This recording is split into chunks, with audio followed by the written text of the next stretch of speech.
बंगाल के दंगाई बचेंगे नहीं, होगी सख्त सजा। एक्शन मोड में राज्यपाल, दंगाइयों का होगा हिसाब। ममता को राज्यपाल ने भेज दिया बड़ा संदेश, दिल्ली से बंगाल तक हिल गया।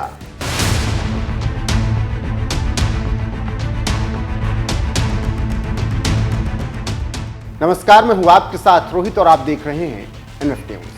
पश्चिम बंगाल के कई जिलों में वक्फ कानून के खिलाफ उग्र प्रदर्शन जारी है। सबसे ज्यादा प्रभावित जिला मुर्शिदाबाद रहा, जहां हिंसा इतनी बढ़ गई कि कई लोगों की जान तक चली गई, जिसके बाद लगातार गिरफ्तारियां हो रही हैं। दंगाइयों का इलाज जारी है, लेकिन स्थिति नियंत्रण में नहीं है।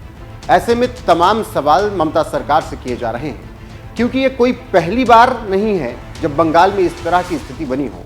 वहां आए दिन बवाल आम बात हो गई है और हर बार सरकार की तरफ से यही बोल दिया जाता है कि शांति व्यवस्था स्थापित करने के लिए प्रशासन को निर्देश जारी कर दिए गए हैं और लोगों से भी अपील की गई है। लेकिन इस बार ये सब भी काम नहीं आ रहा है। न बंगाल पुलिस से स्थिति संभल रही है, न वहां की सरकार से। ऐसे में हाईकोर्ट तक मामला पहुंचा तो केंद्रीय बल के तैनाती के आदेश जारी कर दिए गए। इससे अंदाजा लगाया जा सकता है कि क्या हाल बंगाल का दंगाइयों ने कर रखा है। वहीं इन सब स्थितियों के बीच राज्यपाल CV आनंद बोस ने भी मुख्यमंत्री ममता बनर्जी को चेतावनी दे दी और कह दिया कि बंगाल के दंगाई बचने नहीं चाहिए, उन्हें सख्त सजा होनी चाहिए। स्थिति को जल्द से जल्द कंट्रोल किया जाना चाहिए। CV आनंद बोस अपने बयान में कहते हैं, विरोध के नाम पर सार्वजनिक व्यवस्था को बिगाड़ा नहीं जा सकता और लोगों के जीवन से छेड़छाड़ नहीं की जा सकती। उपद्रवियों के खिलाफ सख्त कार्रवाई की जाएगी। बंगाल में कुछ हिस्से में कुछ उपद्रव होने की सूचना मिलने पर मेरे और मुख्यमंत्री के बीच गोपनीय चर्चा हुई। अधिकारियों के साथ चर्चा हुई। मुख्य सचिव ने आश्वासन दिया है कि सरकार उपद्रवियों के खिलाफ सख्त कार्रवाई कर रही है और उपद्रव को बढ़ने नहीं देगी। उपद्रवियों के खिलाफ हर संभव कार्रवाई की जाएगी। किसी को भी कानून अपने हाथ में लेने की इजाजत नहीं दी जाएगी। बंगाल शांति का हकदार है। राज्यपाल CV आनंद बोस ने जिस तरह से ममता सरकार को चेतावनी देते हुए कहा कि स्थिति को नियंत्रित किया जाए और बंगाल शांति का हकदार है, उससे समझा जा सकता है कि अगर आने वाले वक्त में ममता सरकार स्थिति को नियंत्रित नहीं करती है तो फिर बड़े एक्शन की तैयारी भी की जा सकती है। और अगर राज्यपाल को लगा कि राज्य सरकार से स्थिति नहीं संभल रही है तो वो भी केंद्र को स्थिति समझाकर बंगाल में राष्ट्रपति शासन की अनुशंसा कर सकते हैं। जी हाँ, नियम के अनुसार राज्यपाल अनुच्छेद 356 के अधीन सुनिश्चित करता है कि राज्य का प्रशासन संविधान के उपबंधों के अनुसार चले। राष्ट्रपति शासन घोषित करने के लिए राष्ट्रपति को परामर्श देते हैं। यानी जब ऐसी स्थिति आ जाएगी कि सरकार से राज्य की देखभाल नहीं हो पाएगी और राज्यपाल को लगेगा कि अब मामला हाथ से निकल रहा है और यहां पर राष्ट्रपति शासन होना चाहिए, तो फिर राज्यपाल परामर्श दे सकते हैं, अनुशंसा कर सकते हैं राष्ट्रपति से कि बंगाल में राष्ट्रपति शासन लगा दिया जाए। फिलहाल अभी जिस तरीके से वहां पर कार्रवाई हो रही है, इसकी उम्मीद कम है, लेकिन अगर इसी तरीके से आगे चीजें बढ़ती रही तो फिर वो दिन दूर नहीं जब पश्चिम बंगाल में राष्ट्रपति शासन लग जाएगा।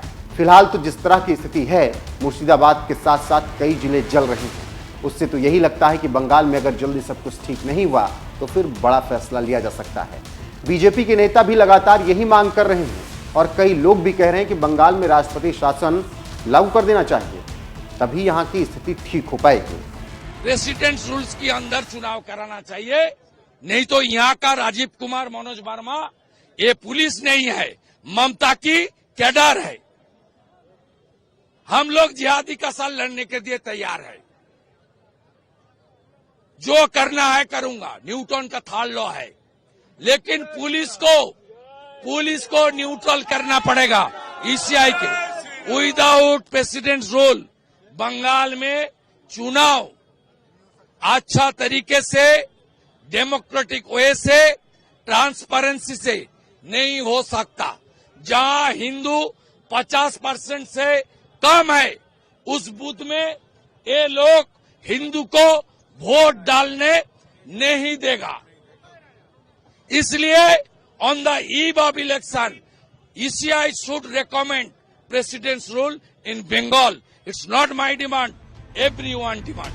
ये मांग सिर्फ इसलिए हो रही है क्योंकि सदन में वक्फ बिल पास हुआ, फिर राष्ट्रपति की मुहर लगने के साथ ही कानून बन गया। ऐसे में तमाम मुस्लिम नेताओं, मौलानाओं ने भड़काकर स्थिति खराब कर दी बंगाल में, जिसकी वजह से बंगाल के मुस्लिम सड़कों पर उतर गए। मुर्शिदाबाद, उत्तर 24 परगना, हुगली, भांगर, माल्टा जैसी जगहों पर भयंकर बवाल हुआ, आगजनी हुई, लोगों को मारा गया। मुस्लिमों ने हिंदुओं को टारगेट करके मारा, उनके घर जला दिए। पीड़ित लोगों ने बताया कि उनके घरों में आग लगा दी गई, महिलाओं से अभद्रता की गई, उनकी इज्जत लूटी गई, घर खाली करने की धमकी देकर मारा गया।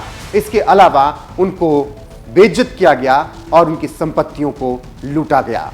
वहीं लोगों का यह भी कहना है कि जिस तरह से ये हिंसा हुई, ये काफी भयावह बवाल रहा। 50 साल में ऐसी हिंसा नहीं देखी। तमाम हिंसाएं हुई, लेकिन जिस तरीके से वक्फ कानून के विरोध में हिंसा हो रही है पश्चिम बंगाल में, लोगों का कहना है कि ऐसी हिंसा तो पिछले 50 साल में नहीं देखी। बहरहाल बंगाल में बवाल के बीच अब राष्ट्रपति शासन की मांग उठ रही है। राज्यपाल सीवी आनंद बोस भी पूरे मामले पर चिंता जाहिर करते हुए सरकार को चेतावनी दे रहे हैं और ममता बनर्जी से कह रहे हैं कि स्थिति को नियंत्रित करिए और दंगाइयों का इलाज कीजिए। ऐसे में देखना होगा कि आगे क्या कुछ होता है और बंगाल में स्थिति कब तक ठीक हो पाती है।